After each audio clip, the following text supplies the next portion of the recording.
inshallah taala sutan yere be nyama ya tuju aklifla shufla ngamali bara rejumene kan ke talaba en kunna inshallah.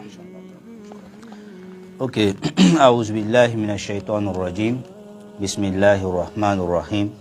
الحمد لله والصلاة والسلام على رسول الله. الحمد لله الذي أنعم على عباده وأفضل عليهم بهذه الليلة المباركة. فقال بعد أعوذ بالله من الشيطان الرجيم بسم الله الرحمن الرحيم إنا أنزلناه في ليلة القدر وما أدراك ما ليلة القدر ليلة القدر خير من 1000 شهر. ثم الصلاة والسلام على خير البرية وأفضل من صام وأطاع أمر ربه القائل من قام ليلة القدر إيمانا واحتسابا غفر له ما تقدم من ذنبه. أما الله سبحانه وتعالى تندو الله سبحانه وتعالى ni ay nema bake aka jonkan o nema bele bado e jumei wode ye sultan labani ye su barkama bele bambe soro sultan laban konnana no ye laylatul qadri ina fa yara fa chuwamina kone salman konnana ako ale allah subhanahu wa ta'ala de al qur'ana ji ka ben sultana ban konnana su barkama do konnana min be wole ko laylatul qadri o laylatul qadri mi rebe na kafisa kateme kalo bakirinka wa ala subhanahu wa ta'ala tandulin ko fe ambe ala kira muhammadu le tando amba barkada ka walima don ale min kira sababu ye kani nema bani o lase an mano islamaya nemai ala kira muhammad sallallahu alaihi wasallam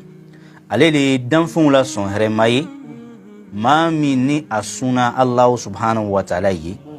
katlatuni ka allah subhanahu wa ta'ala kan labatu chuko nyumana ala kira muhammad sallallahu alaihi wasallam ani barkada kakan do amba barkada ula aledi kanto ko mawo mabe slama be ni etigila madi ijija ki chesiri ka laylatul qadri soro ni limeniyai ani jigi nyumai ala yoro ki ka don ka fo allah subhanahu wa ta'ala be here bili badogi o here bili ba o do e jume ko allah subhanahu wa ta'ala be julumun be yafa e julumun fu kala pa be banka boy do ama ina allah subhanahu wa ta'ala fe o here bani min fleni ala ko do neni aw bela jirin harjegela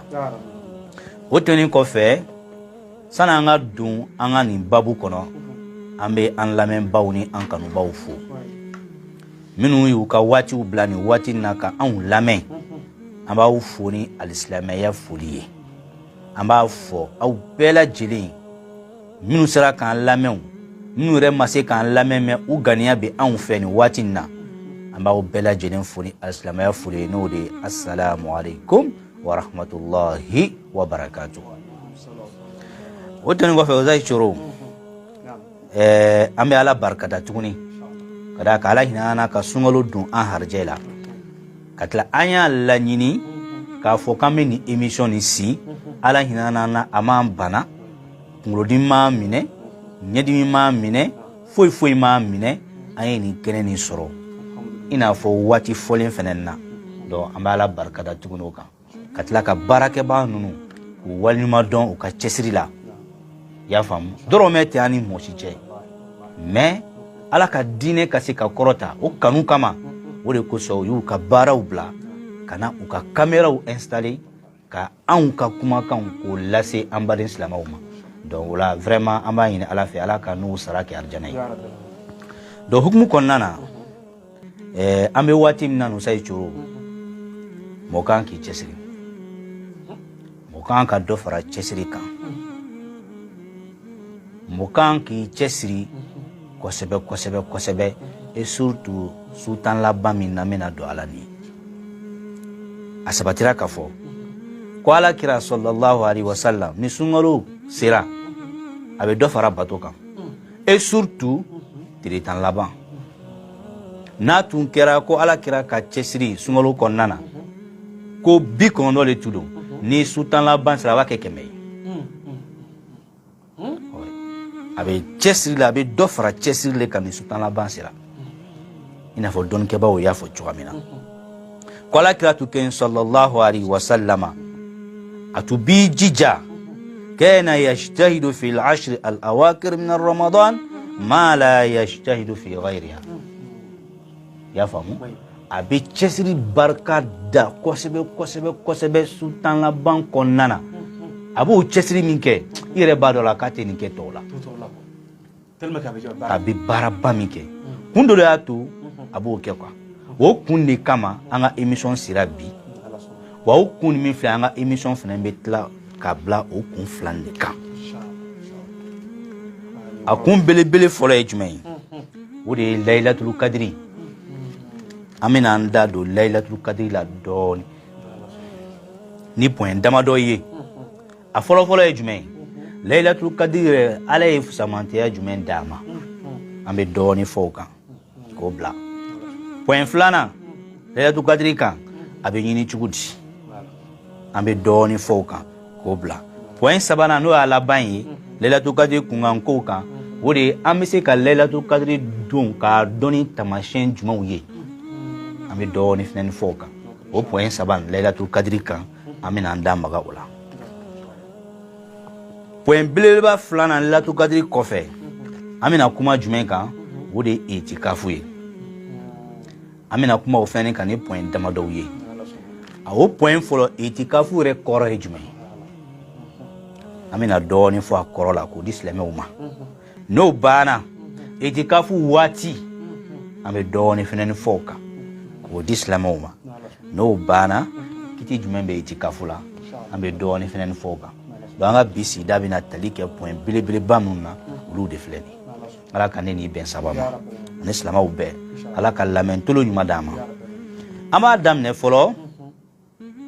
layilatul kadiri kan dɔnnikɛbaaw ye samantiya caman de fɔ layilatul kadiri la samantiya minnu y'a to ni ala kira ma tulonŋa la sallallahu alaihi wasallam o samantiya kelen de fɛnɛ kan k'a to e ni ne ani an lamɛnbaaw bɛɛ lajɛlen an kana tulonkɛ nin na ka d'a kan ala kira yɛrɛ de ye maa ye an kan ka min ladege i y'a faamu ale la ɲuman ye donc ne ale yɛrɛ ma tulonkɛ fɛn min na e ma tɛ ka tulonkɛ o la biri donc ala kira ma layilatul kadiri ko kɛ manamana ko ye a y'a yira silamɛ bɛɛ la k'a fɔ ko don barikamaba le don donc maa kan k'i cɛsiri a ɲinini na kun dɔw de kama o kun an bɛna an da maga olu de la sisan dɔnnikɛbaaw ye fɛn damadɔw fɔ a kan mais an bɛna belebeleba kelen ta layilatul kadiri samantiya la ka sɔrɔ ka a tɔw ci ka bɔ a kɔnɔ ala ko kɔnɛ kɔnɔ ko ale Allahu subhanahu wa ta'ala k'a ye kuranɛ ji fi layilatin mubarakatin a y'o de fɔ layila mubaraka suran wɛrɛ nana ko layila mubaraka ni min filɛ ko su barikama k'a ye kuranɛ ji su barikamaba de la o su barikamaba nin k'i ka se k'o dɔn suran wɛrɛ de nana ka na o de walawala i ye o suran ye jumɛn ye a ko tuguni o suran kɔnɔna na ko inna anzalnahu fi laylatil qadr k'a yira k'a fɔ a y'a fɔ min kɛ suran dɔ na ko layila mubaraka ko su barikama o su barikama tɛ dɔwɛrɛ ye dɛ o de ye layilatul kadiri ye merci o de kɛra parce que n'an tun m'o fɔ tuma dɔ la dɔ bɛna se k'a fɔ k'a ɲami n'o tɛ ala nana nin ko bannen ka kuma datu pewu sɔsɔli tɛ yen a ye kuranɛ ji su barikama ka tila k'a fɔ yɔrɔ fɛ k'a ye kuranɛ ji layilatul kadiri su de donc ni samantiya ba nin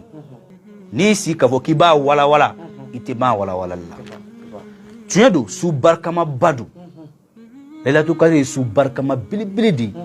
mun kama k'a sabu kɛ kuranɛ jina Laylatul Qadri su fɛli o b'a yira k'a fɔ ko su barikama de don hali n'a danna o ma su barikama don kuranɛ tɛ a banna i y'o faamu ko a jina kuranɛ jina Laylatul Qadri su de fɛ jumlatan wahida ka bɔ lawhil mahfuz la ka sin kana bila sama dunya Baitul Izza kana bila yen a dafalen ala y'o de kɛ ka bɛn Laylatul Qadri don su ma dɔrɔn ni ye nin kuma nin faamu o kɔfɛ sisan k'a ji dɔn ala kira ma hasabal waqa'i wal ahdas événement bɛ kɛ kuranɛ parti min kan k'o ɲɛfɔ a bɛ ji ka bɛn ni o ye o de kɛra dɔn sinon a ka ji a dafalen o de kɛra Laylatul Qadri su nin kama ala ko ko layla mubaraka keden layla mubaraka Laylatul Qadri ye su barkama de kuranɛ kɔfɛ an bɛ se ka point min ta ka fara o kan tuguni o ye jumɛn ye ko tanazzalul malaika warruhu fiha ko nin su barkama na sai coro ko mɛlɛkaw de bɛ ji mɛlɛkaw ka jiri dɔrɔn o tɛ dɛ hali Jibirila yɛrɛ bɛ ji ka fara mɛlɛkaw kan nin su na kana dugawu kɛ silamɛw ye kana barika ɲini ala fɛ ka di silamɛw ma ka hakilisi di silamɛw ma nin su barikama nin kɔnɔ nin b'a yira k'a fɔ ja Laylatul Qadri ye su barikama ba di ala y'a fɔ cogo min na kuranɛ jina mɛlɛkaw bɛ ji nin su ne la kana mission na dumakolo sanfɛ o mission ye jumɛn ye kana silamɛw ka hakilisi ni basigi di aw ma ka dugawu k'aw ye batokɛlaw très bien o tɛ fila ye ko Laylatul Qadri ye barika su ye mun kama ko ka d'a kan khayrun min alfi shahr ko k'a sabu kɛ Laylatul Qadri su kelen dɔrɔn ko ka fisa a bato ka fisa a su kelen bato ka fisa ka tɛmɛ kalo ba kelen bato kan su kelen ko a ka fisa ka tɛmɛ kalo alf shahr kalo ba kelen bato kan donc ni e ye Laylatul Qadri ni ala y'a dun e harijɛgɛ la e sera ka tamaro kelen di mɔgɔ dɔ ma o ka sun tigɛ walima ka tamaro kelen di ɲumanya sira kan dɔ ma ganiyajɛya sira kan dɔ ma ka bɛn ni nin don ye ka bɛn ni nin su kelen nin ye c'est comme e ye kalo ba kelen de kɛ i bɛ ka tamaro di silamɛw ma o k'u sun tigɛ wa a bɛ se ka yɛlɛ o sanfɛ yɛrɛ o ye misaliya dɔ a ka ca n'o yɛrɛ ye ala de b'a dɔn ko khayrun min alfi shahr ka fisa ka tɛmɛ a kan donc a dan ala de b'a dɔn dan ma fɔ donc ne y'i miiri k'a fɔ ko kalo ba kelen o hakɛ bɛ bɛn jeli ma o yɛrɛ tɛ dɛ a b'u sanfɛ de ala de b'a dɔn mais k'a se k'i hakili bila minɛn dɔ kɔnɔ minɛn min bɛ yen nɔ n'i yɛrɛ bɛ se k'i yɛrɛ sɔrɔ a jafenden tɛ merci o de ko don donc mɔgɔ kan ka ɲini dɛ Laylatul Qadri kan ka ɲini silamɛw fɛ kosɛbɛ ni jɔyɔrɔ ninnu kama Laylatul Qadri de su ye tuguni su min bɛ yen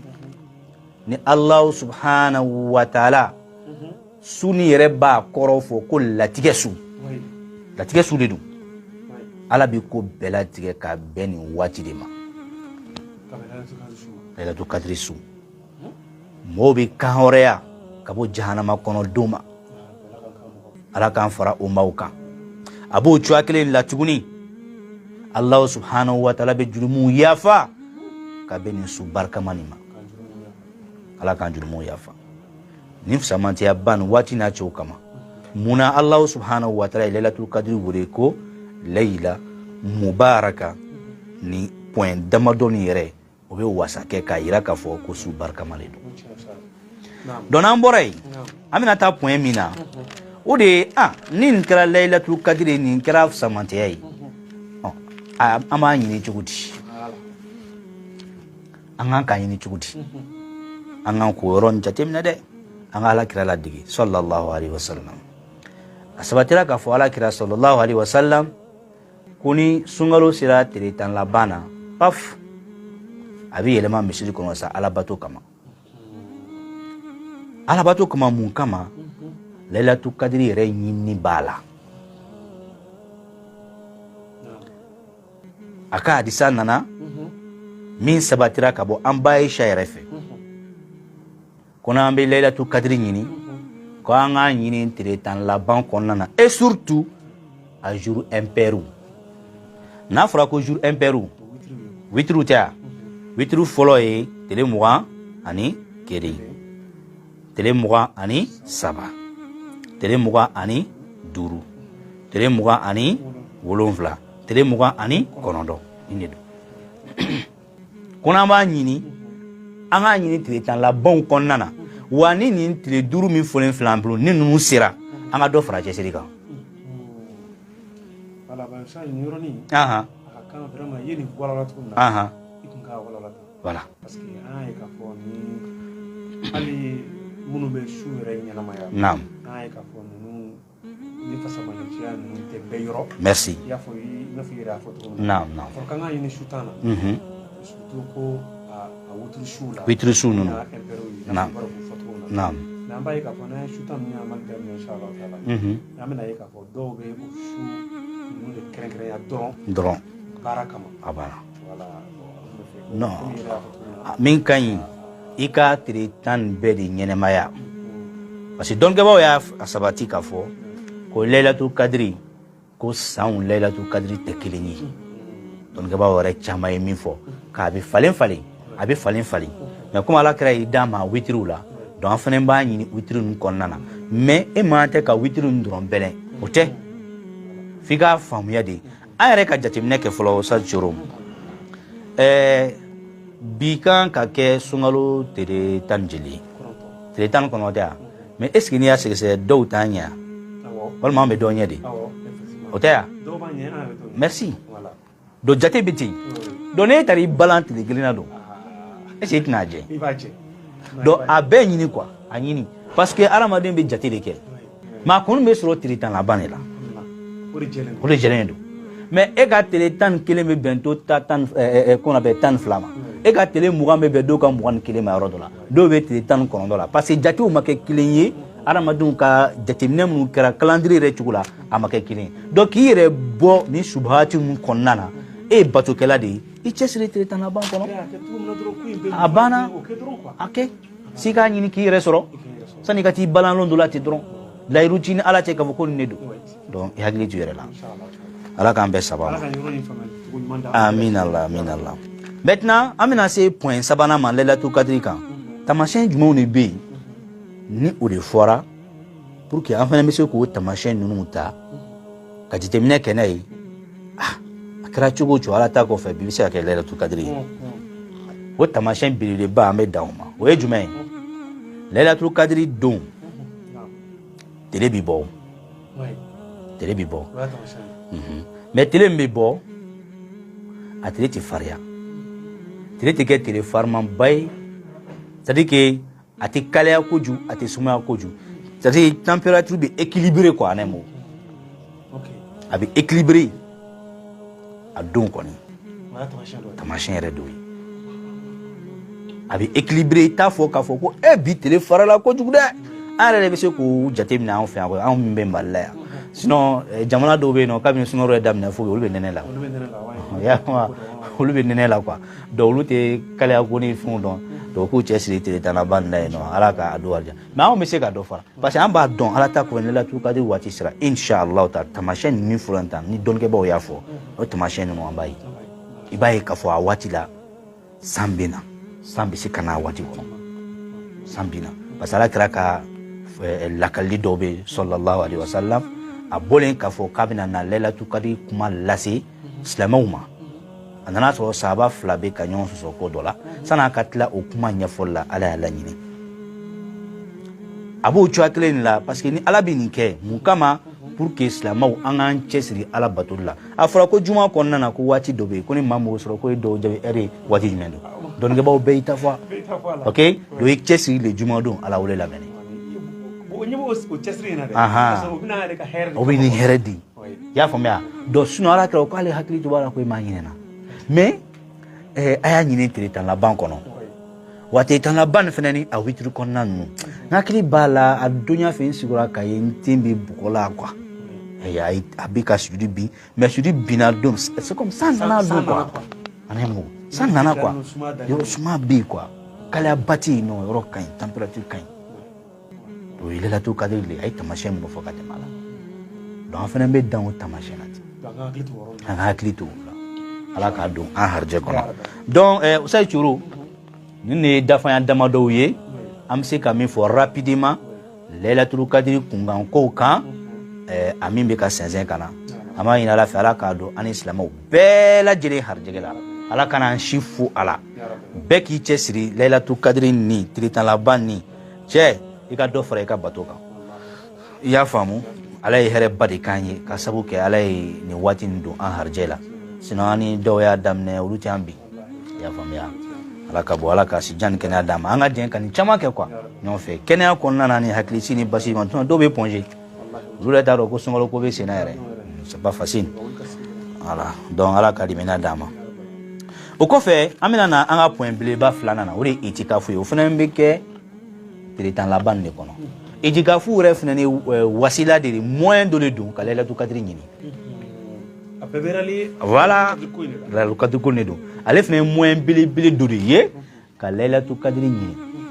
kala kalef ne koroti dore ina fanya fo point flo ka koro fo mo yana na afra ko al itikaf o ti dore uli luzumul masjid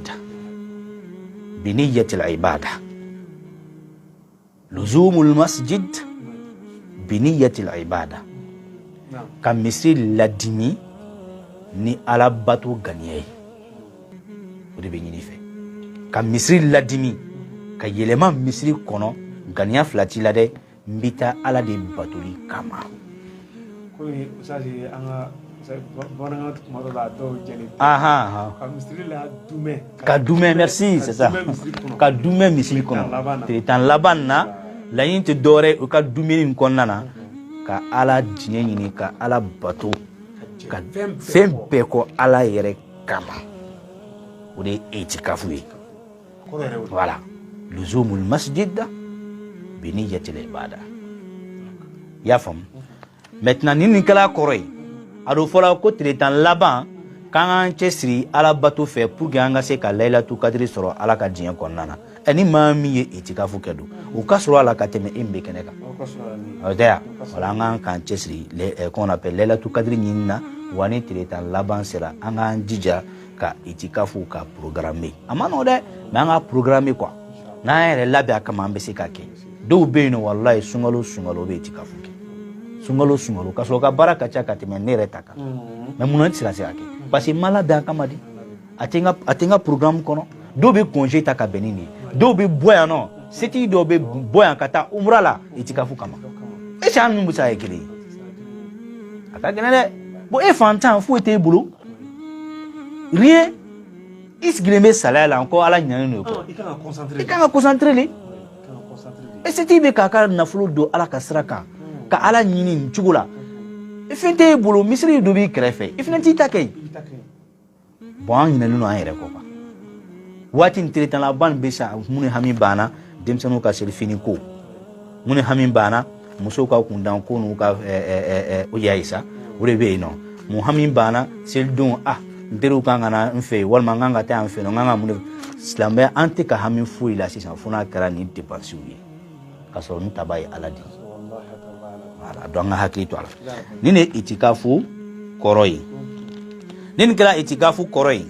amena point flanana o point flana e jumei itikafu wati de bala itikafu beke sungalo tretan labane kono donc ba wa ila ka fo koni sungalo tretan laban sera dron c'est-à-dire que télé mouran ibe don télé mouran ou la fait da la la série ko fait sini ou la fait merci ibe don ni dona dron automatiquement oui donner itikafu la ka duje télé mon kelena ya fo mia Voilà, c'est comme télé mouan ou la fait là dit ibedo et tikafula. Ya famia. Voilà, yadkhulu mu'takif al-masjida qabla ghurub ash-shams min yawm al-20 télé mouan yawm al-20 télé mouan ya famia ibedo qabla ghurub ash-shams sani télé kabi télé mouan ou la fait da c'est-à-dire que al-ansara wati sani télé kabi wa sur ka préparation ni ka labin beke ibedo et tikafula. Voilà, c'est comme bon il se ka do jano te ma bi télé mouan kilen c'est-à-dire que télé mouan ou la dan bamana télé mouan ou la dan al-ansara parce que télé bi bi ni e jatemine frafin kalon to kalo atin an to kalo amba fo après zore we irema mais frafin kalon na chama ni lansara ere temena kaba we do yele mani o tia do ebe muleke ibi laben lansara wati c'est comme ibi ka préparation beke télé kono sin télé be ka préparation beke e fe ka do itika fulen ibi ka laben be la jeleke paf ibi ta beni lansara de misiri kono e kanga itika fu ke misiri mina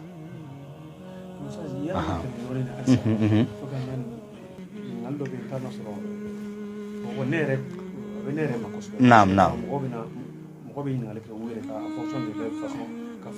Oui.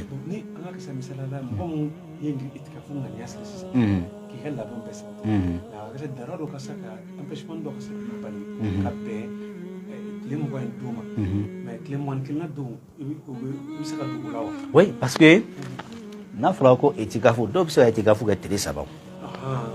Ya famia parce que ibo de soro wo de fina nse biye ya famia etikafu ibina do misiri kono vraiment ne ka occupation ka cha mani télé sabadi alama o télé saban me don kanga alabato ke kono parce que a condition do ni dona kaba ibi mouvement bébé job paramseni nu be fona kara haju gelema sinon était fouike bika alabato la kone klan zikru sili kone klan zikru sili ni sigeda ibida ni tlaka wuli ibe do ke ka ala wule ki jukun kole ala la voilà c'est ça très bien wuri la yini u ko kono sisan donc maintenant ni dona kama ere ba donc ka fo ateli tan la bambe ta soro mais monsieur ka juma samedi dimanche monsieur ko soro kala kan ti fouila wati mais pourquoi pas écouter alama kudalama wa ibo baraji soro wa gania mbila ka ke na tu se bien ka tele tambe kala bo fena baraji di parce que là ba do ka occupation mi permettre voilà amin rabbi eta ma do fena soro etikafu gania bala je ka etikafu ke c'est vrai mais atise kata ka so ke banai walma sikata ka so ke vraiment aller be point mina na bora ino ça va pas depuis que fenenga se ka etikafu baraji so muni be fenani balika etikafu kelaw ko lu deme o ka etikafu préparation mumi balola wala o moins no le ka baraji so o de fora o mais o de franga se nasuma ga nga se ko fe don afora ko ni yemo e baranyuma yemo do deme baranyuma dola ka baranyuma do ma do singora ka ke atiglama abaka baranyuma baraji so wallahu subhanahu wa ta'ala bi kla tuguni emi ya dema ka baranyuma kella ka aka baranyuma nyonata ka dima ka so fema bo ale tala voilà o de fora o be do eta soro parce que ka occupation kacha mais mumbi bali ulu mako be financement mina ka duma awe etika fuge o be braji so ifne bo soro c'est ça c'est tout le cas ku hakli tonna très bien apana c'est ka ala subhanahu wa ta'ala do fa hakli tola ya fomia voilà donc et kana ke bakiluye jusqu'à ce que voilà il kuma quoi c'est pas du tout toujours la voix le hine il est là ya fom it se ka ke mais temseni nu be no nu be misru konnana o ka ala bato ka douye karsa ne ko ebe fe ka etikafu kenyina doke ne bi finga ke ay jo fena me sanga o sanka dawma matlaw be di awma aka sunti ko mbala ben ka dawma aka suru mbala ben ka dawma ma gay chef la fofu la wallahi bo ala jede mo kelen mina etikafu ke wartigi ka don janama kono sa joro wartigi islamai ka tara yɛrɛ sɔrɔ janama kɔnɔ vraiment ana ka kan quoi amala nini sikata la amala nini e ka misala ta mo mo ne bina itikafu ke mo mo ne kan ka itikafu ke misala itikafu kan quoi o ma kilon bebe ka itikafu ke iredi o mo mo itikafu gania be kono mais tanti bro mais c'est bi warbi ku you bet en charge o mo mo kilon ala beni kilon ka itikafu barajita ka dima c'est comme écrire c'est ntaloma merci voilà bon na to wolo kudu non kama kudu inshallah est-ce que on femme éclair ma te fouille ci kan na flula aw bi clean ka million di sungurbauma aw bi clean ka million ta mumli dakawana on sakadi diluma ate fouille ci ate abin buka warla mene kla tuni kati yere soro kata frem ne jana makono ça veut dire islam a yere di quoi na mu quoi e ki sika imagine ban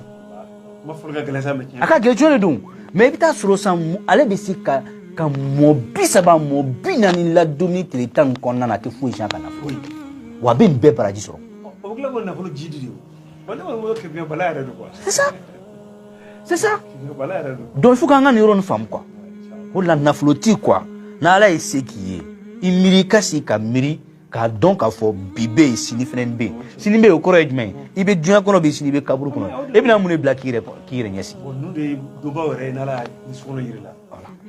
ma amin beke popa pola 600 amin beke musumanu nyada nyinna 600 ka ke mana ko wiye wa ke menu million bi bo kata di do mate fu falaki a eta di ba ma imadi masura mo ma imadi ikanu bauma imadi alama wallahi de ma beki bonay avec ma bonay fanay hein do fanga hakito na ala kanini au ben sabama don tu point de modowie rapidement angani sigidan na bise ga min fo Laylatul Qadri ani etikafu kunganko ka tiretan la banna ni fona soro ngalu be sa alhamdulillah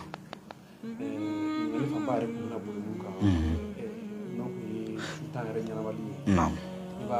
akil flan yana wato iba shu flan yana wato ye kil flan anga tan kil flan la fo yana mani itikafu voilà kala kana shu la bani la to kadri ni ne su selu ni fo ni abana ngali rek me saka ni asik me muna doni o ke ni toy naam voilà ani mo mo do fana be amay ka fo mo do be souvent seli yere to ka programme na ouais yale u be filawa wala be filawa wala ni to wora fana kan so parce que mo do fana be ni be courage bula na setui kere santé kama ouais wala daro wora kama ouais tisaka shu so kala nyana ba ouais voilà bo do refana be o luka table refana te donc mo ko be so ka profiter to jume so ka kira kon la diga ni wori la diga to jume ole don na so mo wora be na so mo ko be saka profiter so to wora la monte ni na so jabi do so ba on jabi fo anga kuma sinfe si ça yɛrɛ de bɛ waritigiw kan o yɔrɔ de la parce que n'i m'a sɔrɔ e ma se k'a kɛ ka sababu kɛ bana ye e ma se k'a kɛ ka sababu kɛ lujuraw ye olu bɛɛ y'i sɔrɔ i ma se ka Laylatul Qadri ɲini ni bato siraw ye i tɛ se ka jɔ ka mɛn walima i tɛ se ka wuli yɛrɛ ka sababu kɛ bana ye olu filɛ nin ye i bɛ se ka Laylatul Qadri sɔrɔ ni sira damadɔ ye sira belebele damadɔ o sira fɔlɔ-fɔlɔ ye ganiya ɲuman bɛ wasa kɛ i y'a faamuya du fait que ganiya bɛ i la intention b'i la k'a fɔ n bɛ nin kɛ mais darura dɔ de nana min ye n bali k'a kɛ ala b'i ganiya dɔn voilà ala b'i ganiya dɔn o de la an ka dɔnnibaw b'a fɔ an ɲɛna a fɔra k'an ka fɛn 5 kɛ ka fɛn 5 ɲɛsin o fɛn 5 ninnu kɔnɔ u y'a fɔ i k'i ka kɛnɛya n'o y'i ka kɛnɛya quoi voilà santé la i k'o kɛ k'i ka bana waati ɲɛsin très bien sani bana ka na donc tumana min na i ka kɛnɛ i bɛ se ka fɛn fɛn kɛ ala ko la o kɛ ni bana nana c'est comme i bɛ taa retraite le la o n'i taara retraite la munna ala t'i sara k'i to i ka retraite la o masalo o masala ala ye donc o la n'a y'a sɔrɔla don k'e ka denmisɛnya n'i ka kɛnɛya waati bɛɛ lajɛlen kɛ tulonkɛli la ni kɔrɔya nana n'i dɛsɛra walima bana nana n'i dɛsɛra i tɛ se ka ala jalaki dɛ waaw o tɛ sɔrɔ tuguni donc o la ganiya min b'i la ala b'a dɔn jɔ i tun ka kɛnɛ waati min na i tun b'i cɛsiri ni alabato ye mais bi bana de b'i la lujura de bɛ k'i se ala ye hinɛ masa de ye mun ala t'i ka ye t'i ka fɔ baraji d'i ma ni se yɛrɛ fana ni b'i ye an ye min fɔ o de ye idikafo yɔrɔw ɲini i ka organiser i b'a baraji sɔrɔ ni fila de don ala k'an bɛɛ saba voilà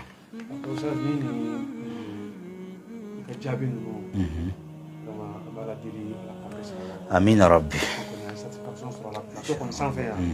alhamdulillah satisfaction na maso na ma jibiya fene an bawo olu fene ka kulu fene ma kulo kuma ye ko la me ko ma baraji ko la meri la non seulement a ko ma fene ne mai ka ko na bara na la kani abbe saba amina rabbi me fo ya na ba be ma ma ni patience ta kan la me ni bara ni na ala dira ala kan musa amina rabbi alsa ambe to ni uli rafe yeshi on ma kan yeshi an kan mo inshallah franchement tiens là quand on fait alhamdulillah rabbil alamin wati be ati sene ati nyina ala ko bara ala wati be on do ni ko fe abaka ko mulase war ko te alhamdulillah ay do bare ala kana bon ba amin allah amin allah la ka ko ma no amin ni be tansili anga bi jembe jemu kay sibsalina kanina e sutanya na mali ko inshallah ni ko fe amana jamu